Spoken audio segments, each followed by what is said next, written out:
What was the impetus for you to investigate something so potentially fantastical as a wormhole?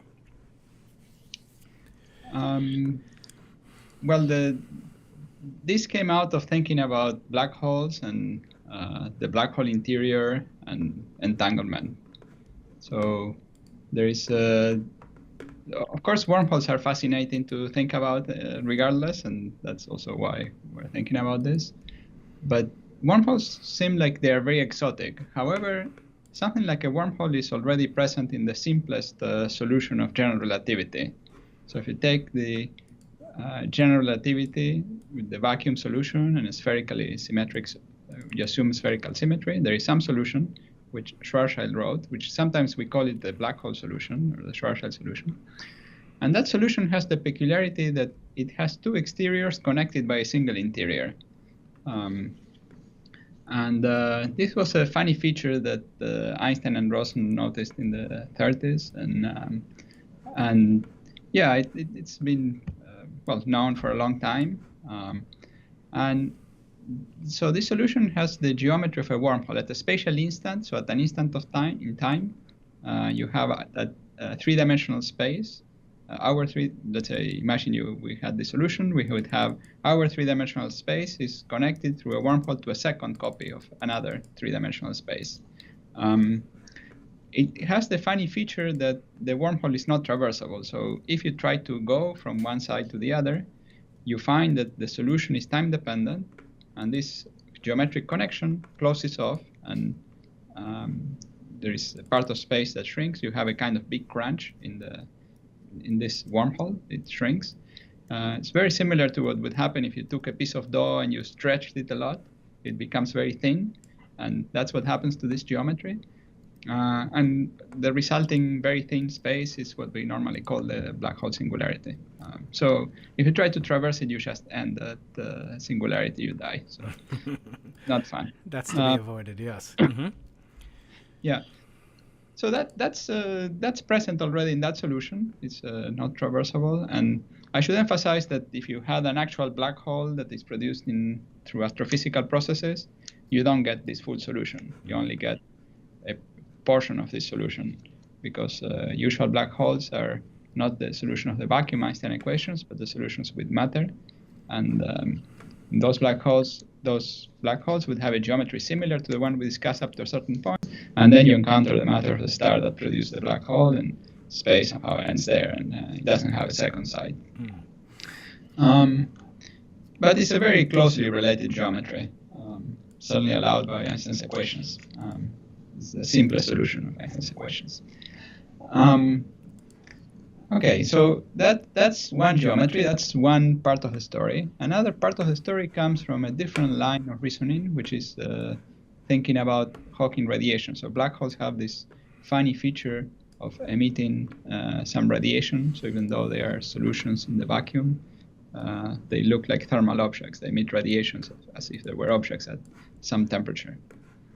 And this radiation is very small for astrophysical black holes, but could be larger for smaller size black holes. So it's larger. The temperature of the radiation is larger the smaller the black hole is. You can even run into the paradoxical situation of having a white black hole, because if the black hole has a size of the order of a micron, or about smaller than micron, the size of the wavelength of light, you would see it white. So.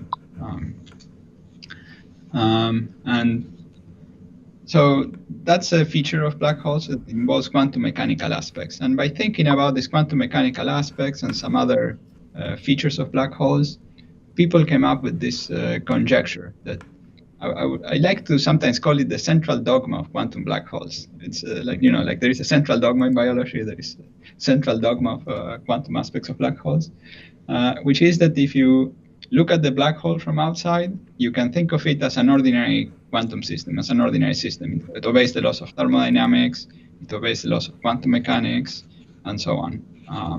And it does so in a rather non-trivial way, with an intricate way in which the laws of physics conspire to give a picture where this would be consistent. And if you have this solution like the one we discussed with Schwarzschild, that contains there's a closely related solution where these two space-times that look completely disconnected are actually part of the same space-time. So you have a solution which looks like two black holes that are separated in space, but are connected through the interior. So they share a single interior. And the idea is that if you apply this sort of central dogma separately to each black hole, so each black hole can be replaced by a quantum system. And then the peculiarity that produces the connection is, or the idea is that the connection would arise if these two quantum systems are entangled with each other. So they have EPR, or Einstein-Podolsky-Ross entanglement. Yeah, so that's an idea for what it's an interpretation, if you wish, of the Schwarzschild solution in light of these results of Hawking and others about quantum aspects of black holes. And again, there the fact that it is not traversable is good, because you cannot send information using entanglement. So it's a consistency.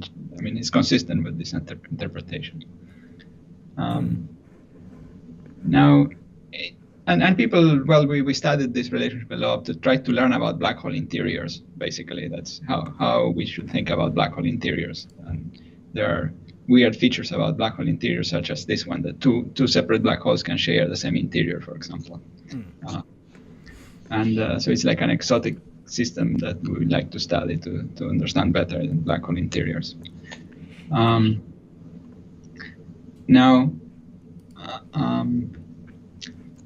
Okay. Now the next development in this direction came from an observation paper by Gao, Jeffries, and Wall, and they realized that if you introduce some interaction between these two black holes in the ambient space, you could get a signal to go through this wormhole.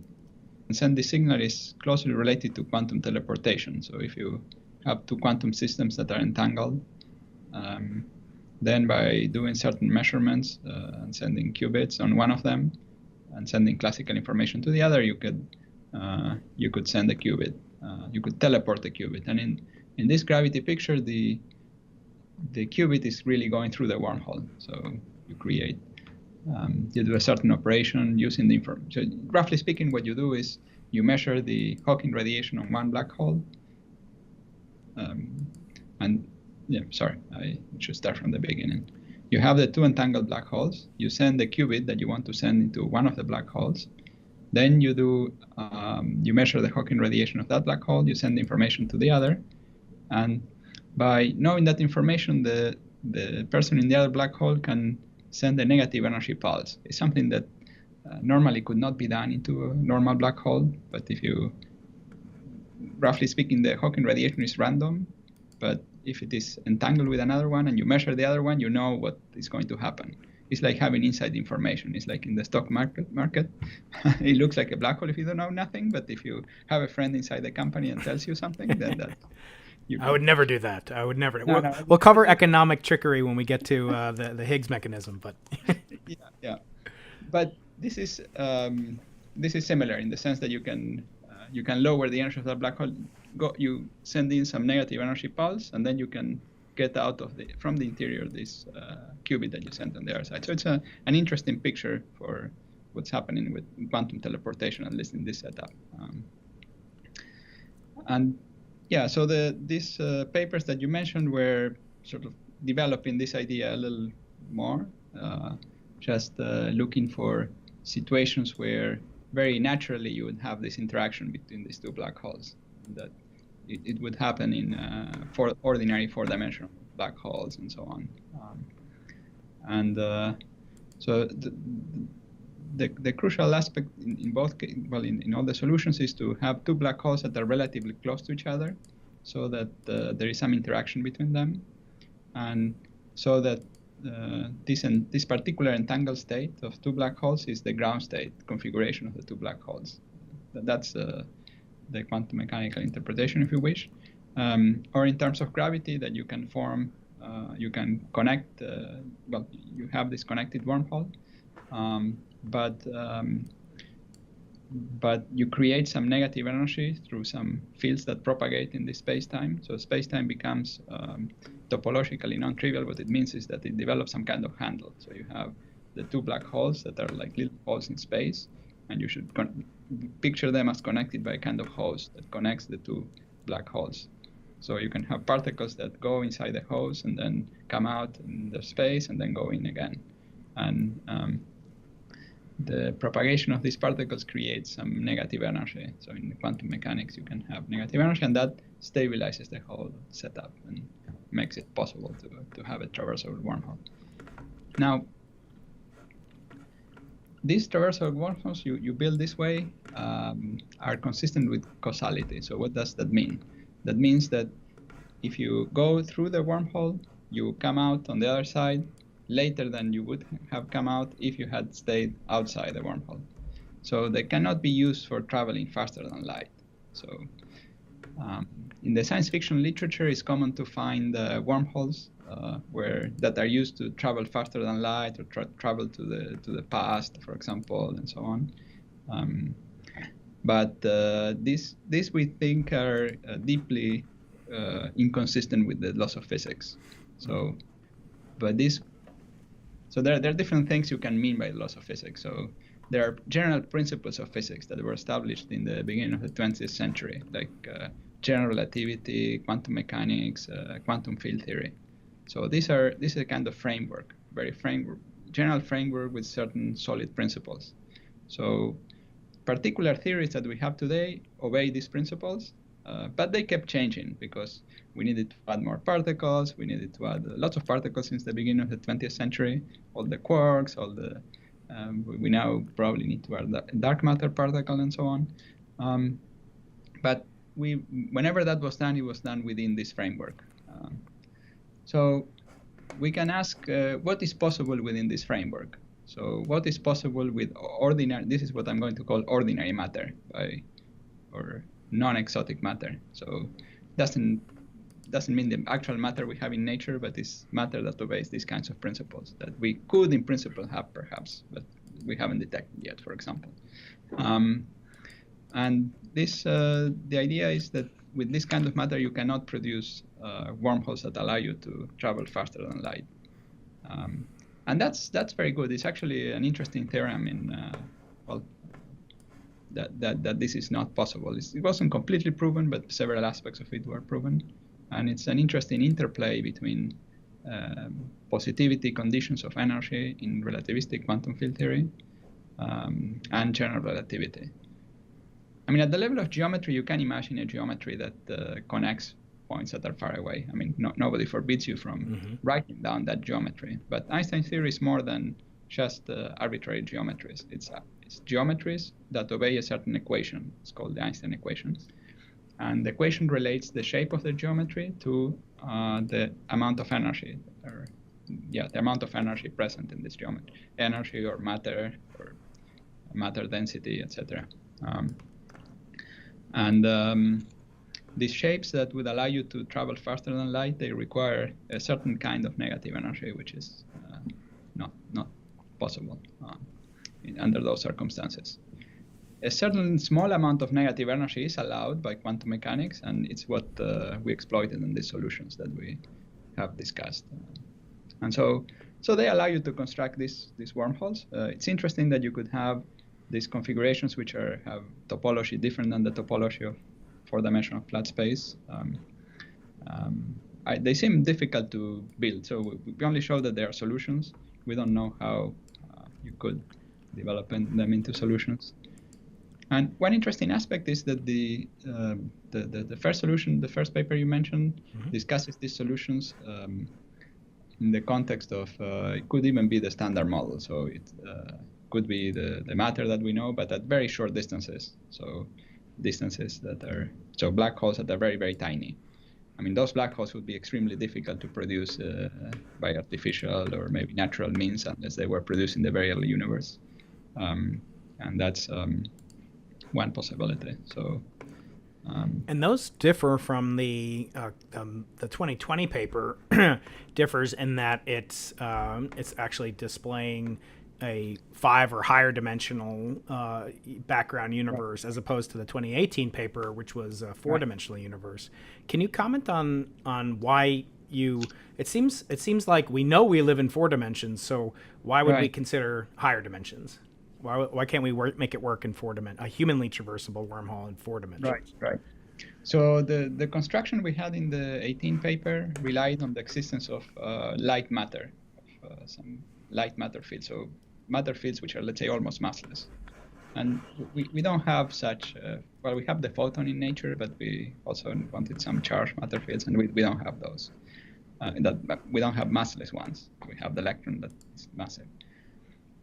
And so the idea was to postulate that maybe we have some kind of dark sector. So a dark sector would be some type of matter that we only interact with gravitationally, but not directly. So in principle, it might be possible. And postulating such that dark sector, we were asking whether it would be possible to wormhole that is big enough that a person could travel. It was mostly as a fun project, so it's just to see what's possible. There is these models that involve extra dimensions are kind of equivalent to a certain type of 4-dimensional matter theory, of 4-dimensional very matter theory, massless matter. And when it's very strong interacting, it could be realized in terms of an extra dimension. And these models were discussed in the past, so people thought, oh, maybe there are extra dimensions. So you could have, if the extra dimensions were flat, like flat space, they could have a size which is somewhat smaller than a millimeter. Well, now I think there is 50 microns is the current limit, so it's fairly smaller. But anyway, so that's the current limit on the size of extra dimensions if they were flat. But Randall and Sundrum realized, so to researchers, they realized that you could have this extra dimension could be actually have infinite size as long as the space was curved. So you have the extra dimensional space is curved, has negative curvature, and then the extra dimension is large.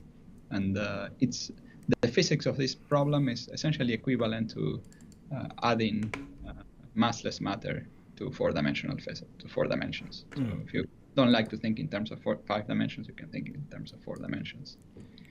And in this setup, you could, by making the size of that extra dimension large enough, so further the experimental limit, current experimental limit of 50 microns, you could have, in principle, traversable wormhole, which is large enough for a person to go through. So let me just, maybe we could discuss how big it should be for us to go through. Yeah. Now, it's often said that when we fall into a black hole, we die at the singularity because the tidal forces or the forces of gravity will kill us. But we could be falling into if we fall into a stellar mass black hole, for example, so a black hole with the mass of the sun, which has size of order a few kilometers. So if we fall into such a black hole, we are still bigger than the size of the black hole, but we would be killed before we get even to the horizon, because we are very frail people. We are very sensitive to tidal forces, and if we are pushed from the head and the toes in different directions, we might die. So actually, you need some black hole of order the size of the Earth. So the horizon should be of order the size of the Earth in order for us to fall and not die, at least at the horizon. And for similar reasons, in these wormholes have to have a neck or an opening. So I mentioned the host before, connecting the 2 points in space-time, which has a size which is bigger than the size of the order of the size of the Earth. And under those circumstances, you could fall in and not be killed by the tidal forces. The tidal forces, the forces similar to the forces of tides that create the tides in the surface of the Earth, on the Earth. Anyway, so that requires pretty big black holes. So that's a little unfortunate that we are so frail. And this mechanism that produces the wormholes is also very, well, it requires some quantum mechanical effects, so it's not too efficient. So you can make wormholes, but they will be separated. The travel time will be very long, so it will be further 10,000 years. So that's the time it would take to go through the wormhole, as seen by someone who remains outside the wormhole. Now, something quite fun about this is that if you, from the point of view of the person that goes through the wormhole, that time is much shorter. That time is it's less than a second. It's a bit like the twins paradox. So in the twin paradox, there is one of the twins remains at rest, and the other one travels at very high speeds and then returns. Then the person who travels at high speed and returns is much younger than the person who stayed at rest. So this is something similar happens here. The person who goes through the wormhole is much younger than the person who sits outside the wormhole. And what do you attribute the kind of fascination that people have if the time travel aspects, as you guys show, are really not possible in the classic sense, in the Interstellar movie sense, so to speak? Why do you think people are so fascinated in it? Why do you think that people use this as a plot device so frequently that it's almost become kind of a trope in a sense, that people really look to wormholes to solve a lot of problems in movie plot devices? Yeah, well, I mean, the speed of light is tough. I mean, it doesn't allow us to go too far. That's right. They say it's not only a good idea; it's the law, right? Yeah, it's the law, and it's I think authors like to go outside the realm of ordinarily established laws of physics. Usually the statement is, oh well, now that's what we think now. Maybe in the future we'll realize there is a way to go around it. And that might well be true. So it might well be true that we find a way to go around. But going around this, it's a very serious change to the laws of physics. So I personally would bet very strongly against. Actually, I remember a few years ago, there was an experiment claiming that the neutrinos travel faster than light. Yeah, the opera experiment. That's right. Yeah, so I met one of my neighbors, and so, oh, you see, relativity is wrong, and so on. So I said, okay, fine. I bet you $1,000 that this experiment will go away. He didn't want to take the bet. Financially wise. And yeah, I mean, it is possible. Everything is possible, but right. There are some things that are more unlikely than others. So. Yeah, a lot of times we talk on this channel, and we have talked about theories of everything, which I definitely want to get into with you as well. I can't miss the opportunity to discuss it, but oftentimes this kind of perception that such things are not really falsifiable or not testable, and so why should we kind of expend time, energy, money, which is so finite in value, in amount, but infinite in value?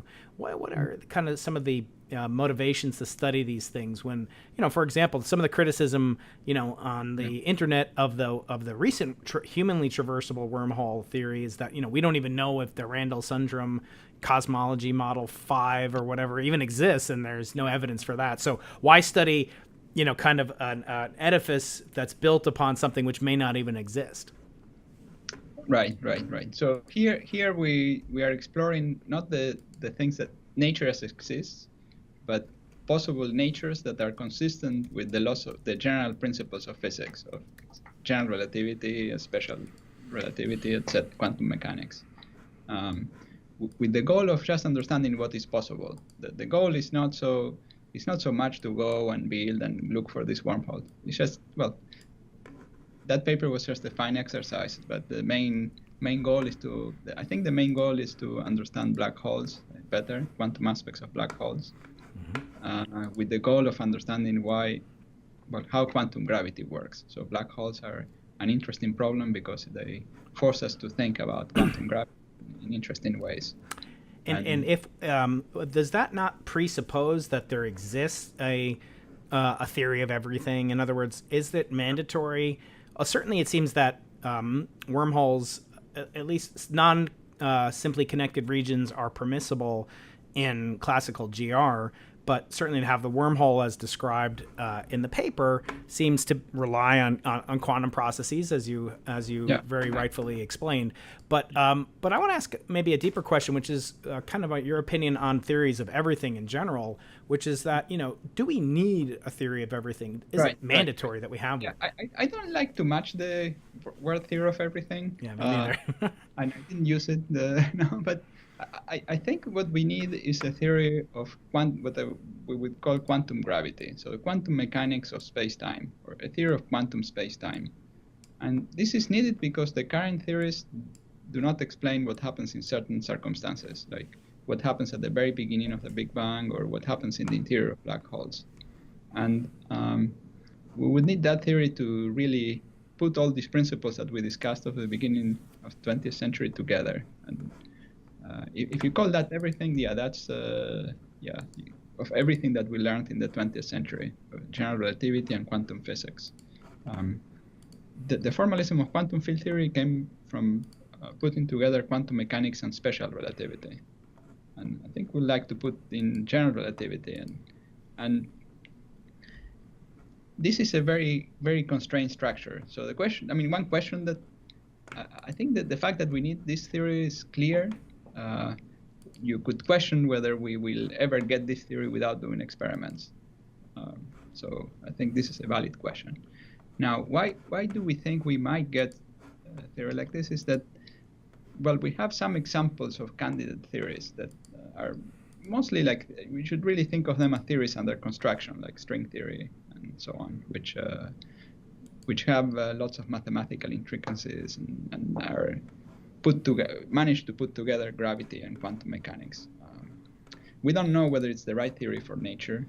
We don't know if that's the correct framework or correct theory, special theory to describe nature. But the goal, I think, is that by thinking about those theories, you might even be able to abstract some principles that could be used to describe nature. In the process, people discover all kinds of relationships between these theories and mathematics and other areas of physics, and might even and we now think that gravity and quantum mechanics are connected in many different ways.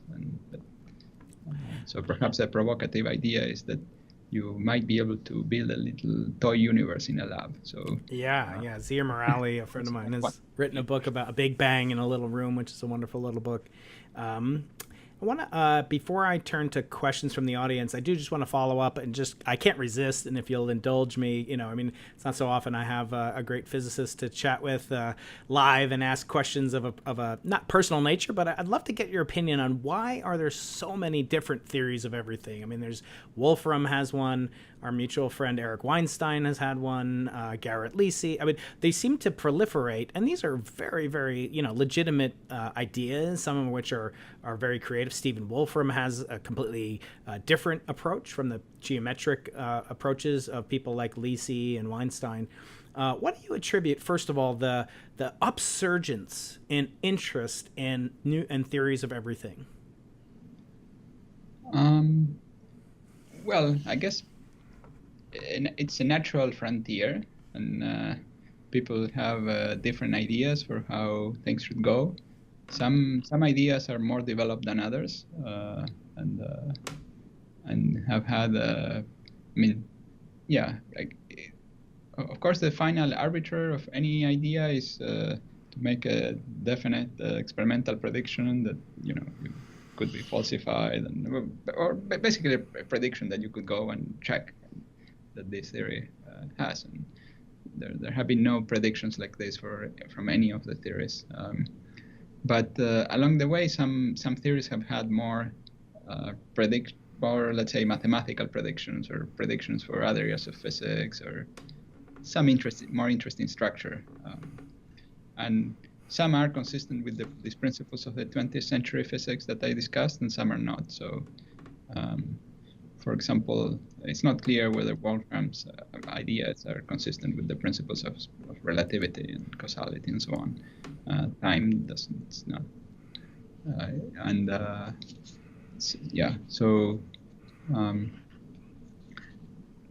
I think for those of us that work on string inspired ideas. What we like is that it's a theory with well-defined rules, and at least in some regimes, where you can do calculations and it's compatible with these general principles of 20th century physics. Mm-hmm. And when we look at some of the questions are coming up about connections between quantum field theory. One of my listeners, whose name is Rust in Peace, who is a frequent contributor on the channel, he's asking whether or not the black hole information paradox shows that quantum field theory is incomplete. In other words, do we need a fundamentally new theory to merge quantum mechanics and GR, as illustrated by the black hole paradox? Yes, I think that's right. But it's incomplete when gravity is dynamical. So when the effects of the finiteness of the Newton constant is important. So. Mm-hmm. And then yes. Others are asking about, the perceived, I get this a lot, failure of string theory to, come up with this. But I think you've already sort of addressed this, that it may be sort of too much to ask for, or maybe not phrasing the meaning of the word theory of everything, and maybe there's too much expectation of things like string theory. So what's your current appraisal of the state of affairs in string theory, for example? Well, I think string theory, I view it mainly as a candidate theory for quantum gravity, and it's a theory that's been fairly developed and has a very interesting mathematical structure, and has led to interesting connections between quantum field theory and gravity, or between different quantum field theories, and quantum field theory and condensed matter, and quantum mechanics, and thinking about quantum mechanics and space-time in general. And the fact that there isn't a concrete experimental prediction is a problem. And I think we understood that the landscape of possible, there was a roadmap for experimental predictions in the late 80s, which was, we have this very nice 10-dimensional theory, and we'll find the internal space on which it's compactified, so 6 dimensions are small. We'll find the possible shapes. There will be a finite small number of possible shapes. We'll find which is the one that gives the standard model, and we'll be able to calculate things. That was the roadmap. That roadmap turned out to be it was more complicated than expected, because there were many possible shapes, and the number was so big that it's very difficult to study them all, or study them in a way that you could really make a concrete prediction. And the current thinking is that just to explain or accommodate the cosmological constant, you need to exploit this complexity, and so the typical. So if you take an off-the-shelf internal space, you will get the cosmological constant, which is too large. So the current idea, among all there are so many that one will have the right cosmological constant, but that also makes it very difficult to make a concrete prediction. But I mean, some people are still, definitely many people are trying to make statistical predictions. So maybe you don't know exactly which of the vacua where we live in, or which, but making perhaps statistical predictions of what that landscape, it's sometimes called the string landscape, of what that landscape looks like. I personally think that also this connection between gravity and quantum mechanics maybe can lead to a different kind of prediction, a different kind of connection between these ideas and the rest of physics and concrete physics, which is via perhaps quantum computers and maybe quantum experiments in the lab, of building some systems, some complex. The idea is that very complex systems behave in a way that can be described by a certain space-time. It's not our 4-dimensional space-time, but maybe some auxiliary 2-dimensional space-time, and so on. And there are people thinking more actively about how to get these ideas to work. And so this is, again, something that people doing string theory do, but it's a different angle on the connection. Mm-hmm. And kind of an allied effect to that is located behind my upper right shoulder over here. I'm pointing to a couple of CMB balls. I want to bring up an allied question, which is related to the multiverse. And you mentioned the landscape. I want to talk a little bit about that in our remaining 15, 20 minutes that we have. So I want to read something to you from a while back in Quantum Magazine, which talked about the study of non-Gaussianities. And in Quantum Magazine, they say the rigorous study of non-Gaussianities took off in 2002 when Juan Maldacena, a revered monk-like theorist at the Institute for Advanced Study, calculated what's known as a gravitational floor, the minimum number of triangles and other shapes that are guaranteed to exist in the sky due to the unavoidable effect of gravity during cosmic inflation. Cosmologists had been struggling to calculate the gravitational floor for more than a decade, since it would provide a concrete goal for experimentalists.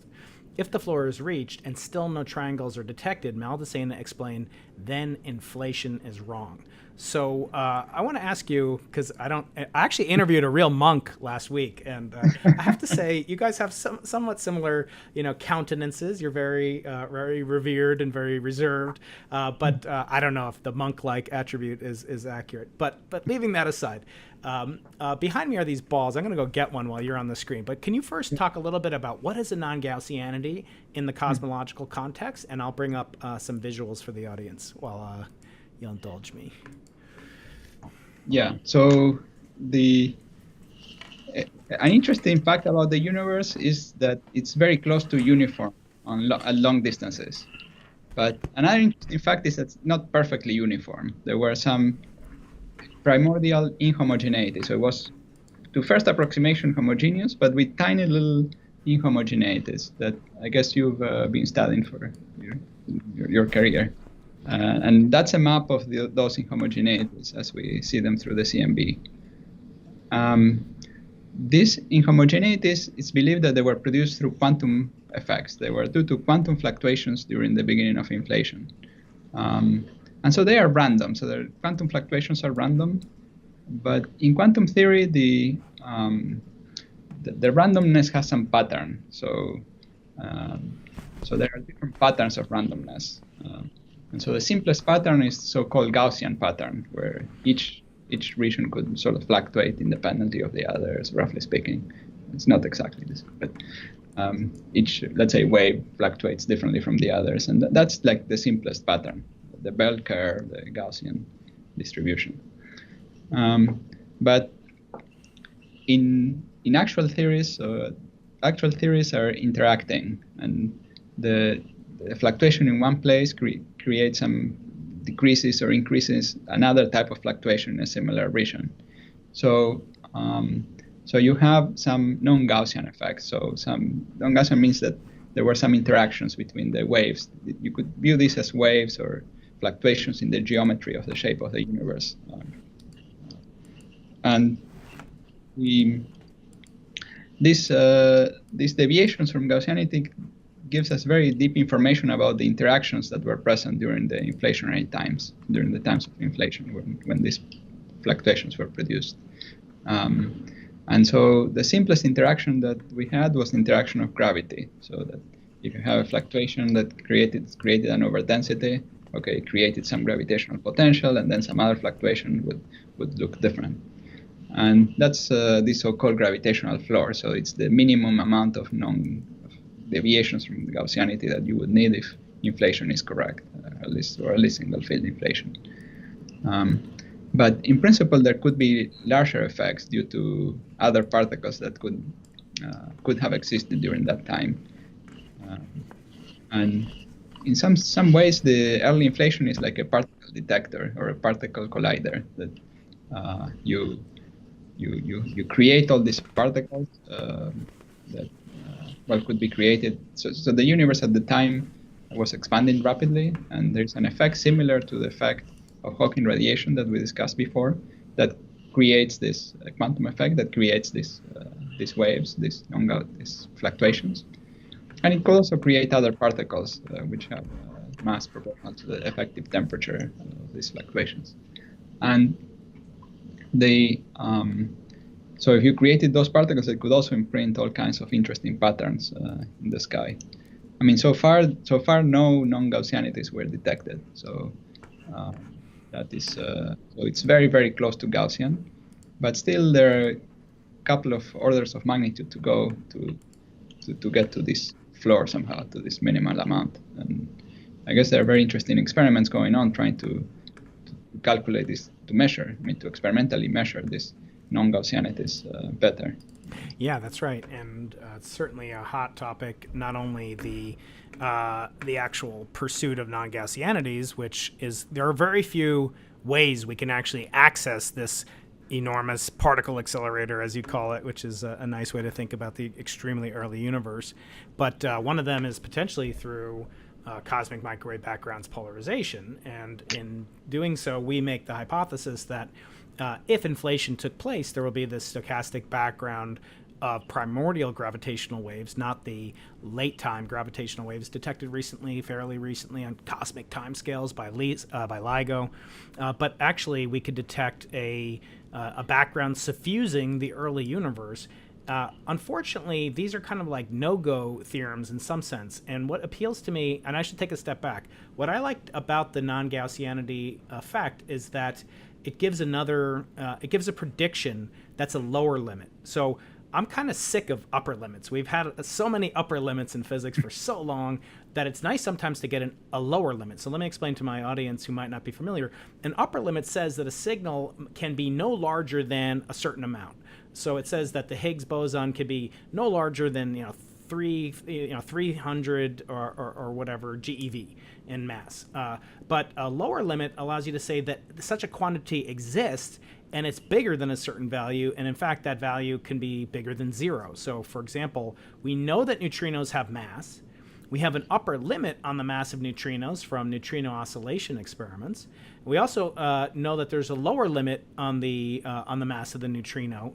We know the lower limit exists from neutrino oscillations. We know the upper limit exists from collider experiments, from direct detection experiments, and from cosmology. And so we're kind of coming at the target from both ends. It's not enough to say I'm lower than 600 meters tall and I'm bigger than 1 micron tall. What you'd like to have is a very tight range between the upper and lower limits. But when you have a lower limit, it gives a target for an experimentalist like me. I always say I'm just a simple experimental astrophysicist. You got to break it down into, and there are very few things like that. We know that we don't know that gravitational waves exist in the primordial sense. We know that they exist in the late universe. But your work on non-Gaussianities really provides sort of a no-go theorem, which could be used in combination with the primordial B-mode search.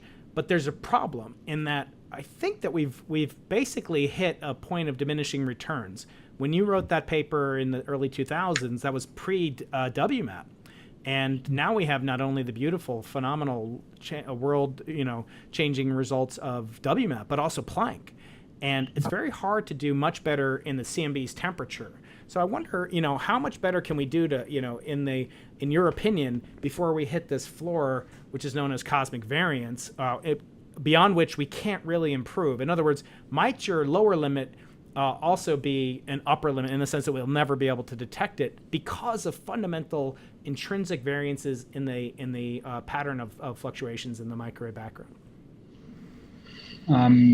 Well, that's, I think, a subject you probably know better than me. Mm-hmm. And I'm told by the experts that with the current angular resolution that you could get the CMB with and so on, you just don't have enough power to get to this floor. Yeah, I think we're getting very close. I mean, it's diminishing returns in terms of noise level and angular resolution. But there may be other triangles in terms of large-scale structure. Is that a possibility to look for non-Gaussianities? Yeah, so large-scale structure is something that would allow you to go a little further, because you see, basically one difference is that the CMB map is two-dimensional, and large-scale structure could be a three-dimensional map. And there's been also some more futuristic ideas, like looking at the so-called 21 centimeter hydrogen emission lines to see the matter distribution also in the early universe, and to again make a map which is three-dimensional. And I mean, that might be the best hope, but well, people, yeah, this is further into the future. We don't know whether that 21 centimeter primordial signal is really there.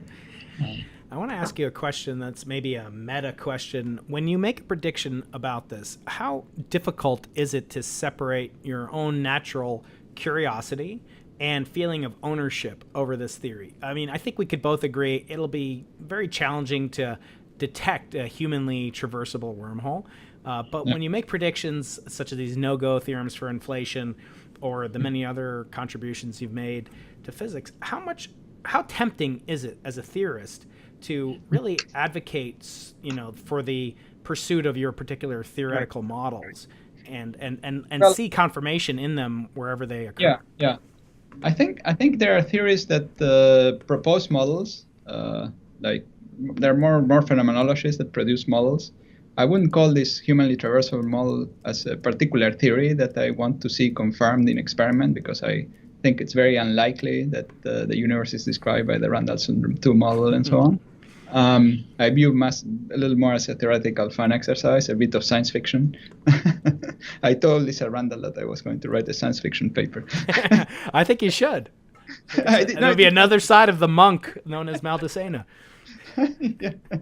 And I tend to work on things which are not predicting specific models, but trying to find general principles and general ideas, exploring these more general features.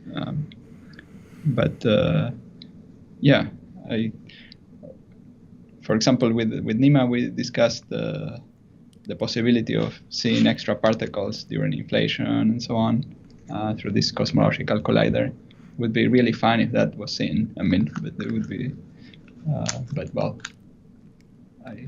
I don't think it's necessarily likely. We didn't think that it was the most likely scenario. Right. So I think part of the theory's work is to figure out where interesting signals could lie, or where you should look for interesting signals. They might not be necessarily the most likely signals, but if they were present, they would tell you a lot. So you should make sure there are certain signals you should make sure not to miss, at least. That's part of what I'm doing. But some people are more practically oriented and want to see what is actually the data is saying, and what can be extracted from actual data that you, for example, are taking. Right. And to what extent, if you were kind of a director of experimental research, how would you choose to prioritize, just on a selfish level, your many enthusiasms that you have? How would you, rate the likelihood of the existence of these Randall syndrome? I mean, you obviously say that there's, not terribly likely, and they're almost in the realm of science fiction, as are wormholes. But inflation is held in the multiverse, the string landscape, swampland. These are all held by, there's an awful lot of energy devoted at most universities to this pursuit. So how would you, or if you were the director of all research in physics on planet Earth from your monastery, how would you allocate this very precious limited amount of time, or really attention? Well, you have to decide where I think this Randall syndrome model, the particular version that we considered, I think it's highly unlikely. In general, the Randall syndrome idea is an interesting idea. Not this particular model, but the one that was trying to explain the hierarchy model, and should be explored. Has the nice feature that is relatively simple to explore relative to other particle physics scenarios. And it's slightly different scenario than the ones typically people consider, like new particles structure, which is basically similar to the one we already had. And so it's worth looking for. It produces weird signals, so it's interesting to look at. And people looked at it mainly in the run-up to the LHC as possible things that the LHC could see. Now the LHC didn't see any of them, but it was important that it looked for all the possible things. So there was an era before the experiment where I think it was important to look for exotic scenarios, look for I don't know, possibilities like supersymmetry, look for various possibilities, and well, then you do experiment and you make sure you don't miss any possible signal. So I think something that is important is some diversity in approaches and in various ideas. So I think if you ask me what science policy should be, it should fund different various ideas. Just in theory, various different ideas. You said just in theory, or do you mean? No. In theory, this is a very important principle. In experiment, it's a little more tricky because sometimes you need a critical mass of people following definite experiment, and there are many people studying cosmic microwave physics, and I think it's a very interesting topic, and I feel. Yeah, so now one of the frontiers is the study of the primordial fluctuations. I find this the most interesting aspects of CMB physics. I mean, CMB physics has many more aspects, as you know very well, like measuring neutrino masses, that you mentioned, and the physics of early clusters, etc. But this discovery of primordial fluctuations is very interesting for what it says about the universe, the consequences it has for us. I mean, we are here thanks to these primordial fluctuations in a way, and so I think it's a conceptually very interesting area. I mean, very interesting result that people should know, and I don't know, it's fun for the public to know. Again, you could say, well, this doesn't give any technological application and so on, but I think it's a fundamental scientific thing that is interesting for us to know. It has a very important cultural value. Mm-hmm. And speaking of cultural value, there's other ideas, and there's an approach to let 1,000 theories bloom, so to speak. So I'm getting questions about your impressions of alternates to inflation. Obviously, you've spent a lot of time thinking about inflation, but what if inflation didn't happen? What if the models of your nearby neighbor over across the way in Jadwin Hall, Paul Steinhardt, who's a friend of the show, the sort of cyclic bouncing models, or Roger Penrose, who's also been on the show, discussing conformal cyclic cosmology. What are your thoughts on those models, alternatives to an inflationary story? Well, I should say that I think it's interesting to try to find alternatives, to inflation. And we were discussing with some students some alternatives, but I have to say that none of the alternatives reach the level of precision and rigor, just even theoretical rigor, that inflation has. So inflation is an idea where you take the simplest idea, Starobinsky model, and you can do the calculation of fluctuations in that model. It was done, and you get some prediction, and the prediction doesn't change. So it's not that the new theorists come and they change the prediction, and it depends on exactly how you do the calculation. No, there is a well-defined way to do the calculation, and that's it. In these other models, it's unclear what the rules are for doing the calculation. So the models have an uncalculable element, so some level of assumption in the model itself. So you say, well, you start with some well-defined process. There is a point where an unknown physics happens, where you need a quantum theory of gravity, so some theory we don't completely have, and then you make some assumption, and then you get some prediction. But the prediction changes with the assumption, and maybe the assumption changed. And well, I mean, it doesn't mean that those models are all wrong. I mean, maybe there could be an idea, the conceptual idea might be correct, but it's certainly not calculated. It doesn't have the level of calculational, even already internally, the calculational rigor that inflation has. So as a theory, they are behind in that sense. And well, comparing to experiment, well, many of these models were designed to agree with experiment. At least the experiment so far, but yeah, some of them make different predictions, so you can Right. Yeah. Yeah, I guess the question is attention. There's such a dominance, and most departments have, cosmologists where they're working on inflation if they have, early Right. universe cosmology. We have multiple people here at San Diego. We're very fortunate. My colleagues, Right. Raphael Flauger, Dan Green, and Right. others.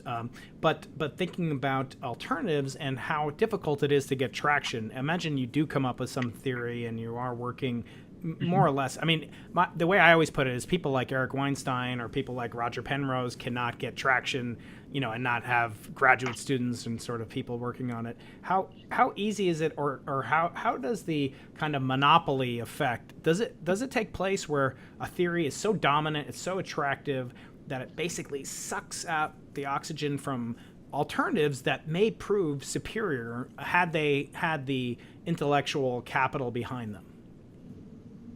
Um, well, I mean, it is a problem if everyone does the same thing, but I think there is an incentive for people to come up with another theory that is a competitor. But it has to be a serious competitor in the sense that at least it has to be internally somewhat at least calculable, and there are people working on some alternatives. It's not. I mean, there was a paper today about some other alternative theory. So I think it's I think there are people proposing alternative scenarios, but if the alternative scenario is very vague, it doesn't get traction because you don't know what's the next step or what. I mean, it's good to have in mind, and my feeling is that perhaps someone working in some problems in quantum gravity or gravity in general might have an idea for a different scenario, perhaps, and then that would be reasonable and would lead to either different. Yeah, well, at least it has to agree with the predictions that have been checked, but experimentally, I mean, the scaling variance, the nearly scaling variance spectrum of fluctuations and so on. Yeah, it could lead to other predictions. I think it's interesting to come up with different theories. I mean, historically, for example, people, Brans and Dickey, came up with this alternative theory of gravity, where there is also scalar force and so on, and that that had the advantage of being a theoretically well-defined theory, and then you could use it to compare, experiments against. You take GR and this other theory, general relativity and this other theory, and you could compare them and see what you get. So I feel, yeah. Yeah, I wanted to then turn towards a completely different direction, which is your paper entitled "The Symmetry and Simplicity of the Laws of Physics and the Higgs Boson," where you used theories of economics as an analog to help people understand an approach to how this very complex notion, the so-called Higgs mechanism, could be understood in terms of a monetary or economic analogy. Right. And that was building on, as you cite, the work of my friends Pia Mullally and Eric Weinstein, in the sort of what they consider, and they've talked to me about this, as sort of an upgrade of differential calculus. And I want to ask you, are there other applications of gauge theory? I mean, if you ask people, they might have heard of calculus, not the kind on my teeth or something, but they might have heard of calculus. They might know what a derivative is or an integral, but almost none of them know what a gauge theory is. So first of all, what is a gauge theory? Why is it useful to physicists? And are there other analogs that could be used to either understand gauge theory, as you use economics based on Pia and Eric's work, but also to extend this to other fields where people like me might not see the connection between gauge theory and some other analog in the physical world? Yeah, so gauge theory is basically a theory where you introduce some redundancies that help you understand, that help you describe the theory, but that they do not reflect the physics, or they're not real. So you produce something which is kind of conventional, but at the end of the day, it doesn't reflect reality. An example is, the gauge potential of electromagnetism. So both the electric potential and magnetic potentials that we discussed for electromagnetism, they are not they're not physical. You can shift them by constants. You can shift them by some certain particular functions. And what's really physical are the electric and magnetic fields. And electromagnetism is a gauge theory in this sense. And many of the theories of particle physics are also gauge theory. So it's a very important type of theory that we use to describe physics. So this economic analogy is based on thinking about it's an analogy between economics and electromagnetism, and should I describe it or So maybe, no, please do. So the basic idea is to think about currency. So people sometimes, so for example, dollars, right? We measure things in dollars. But if someone decided to change the value of the dollar, let's say people tomorrow, they decide that, the $100 of today will be valid $1 new of tomorrow, let's say. We could invent a different name, let's say one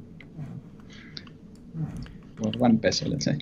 One peso, yes. We call them Juan pesos. They could just change the number of zeros and define a new unit of currency. But if all the salaries adjust appropriately and all the exchange rates with other currencies in the world adjust appropriately, that change doesn't affect anybody, and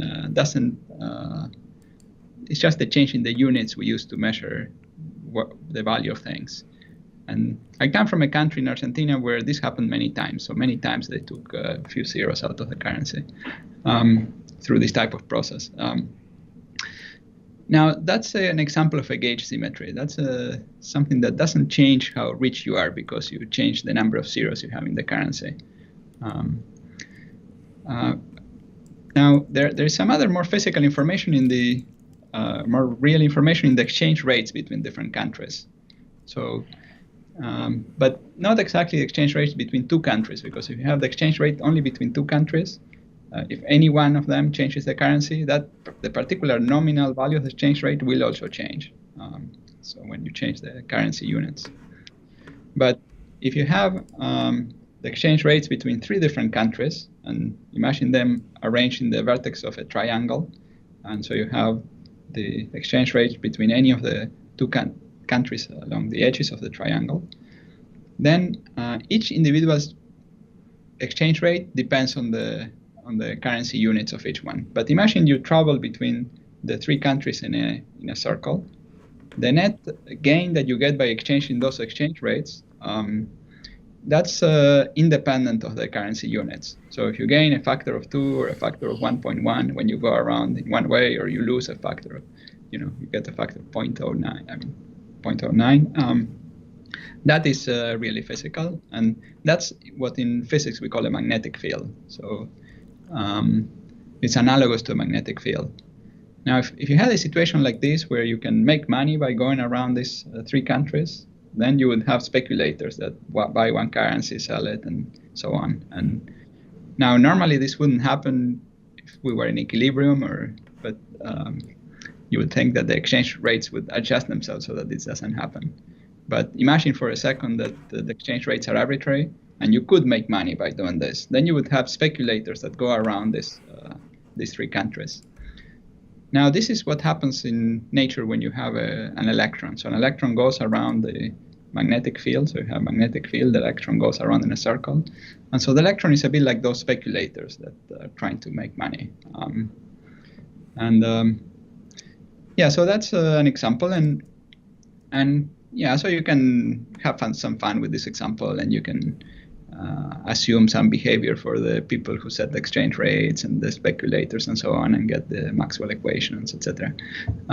This is not too surprising given that Maxwell himself got the Maxwell equations from a mechanical model, and we think we don't have that particular mechanical model that Maxwell had, but there are many microscopic models that could give rise to Maxwell's equations. This is just one of them. Now, but in actual economics, we are in sort of like a Higgs phase of electromagnetism. It's analogous to a situation where the electromagnetism is spontaneously broken. And because the prices of ordinary goods that we can take between one country and the next is analogous to the Higgs field.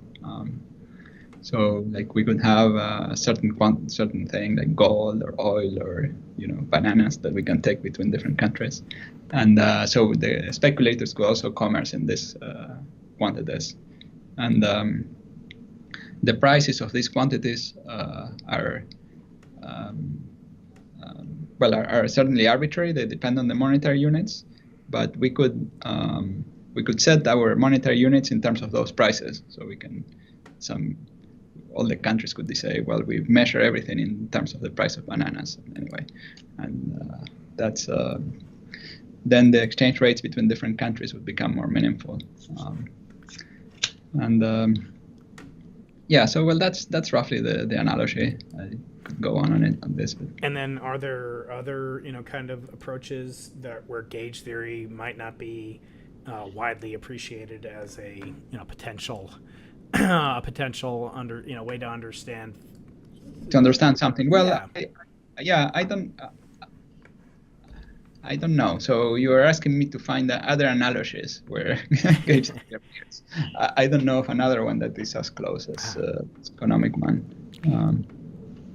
Yeah, and then of course with the Higgs, or electroweak force, you talk about spheres replacing circles. I think that's delightful and an interesting extension of the work that we discussed. I want to talk just in the final few minutes, if you still have a little bit more time. We'll finish up soon. A couple more questions from people in the chat room. How is it possible that by adding these dimensions, it seems a little reminiscent of Kaluza-Klein, etc. Mm-hmm. So what's the difference between a physical dimension, which we have no evidence of existing, and sort of a mathematical dimension where we can add things at will, even though they may not exist in reality? Well, a physical dimension is some dimension where some physics can happen. So a particle can move in the extra dimensions, gravity can extend to the extra dimensions, and so on. So that's what we normally call a physical dimension. Mm-hmm.